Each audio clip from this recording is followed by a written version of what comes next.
नमस्कार. आज मी या मोठ्या सौंदर्याची फ्राय करणार आहे. परवा तुम्ही बघितला बारक्या सौंदर्याची, तर आता बघूया या मोठ्या सौंदर्याची फ्राय. चला तर मग कापून जात आहे.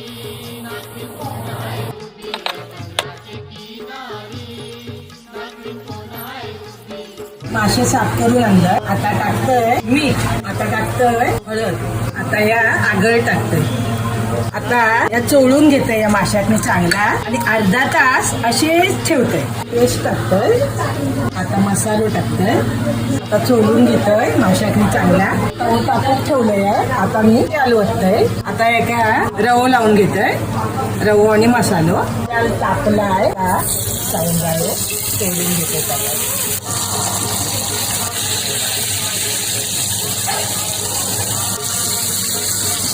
आता आपलं मोठ्या साईजचं सौंदालो तळून तयार आहे. माझ्या व्हिडिओ लाईक करा आणि चॅनलला सबस्क्राईब करा.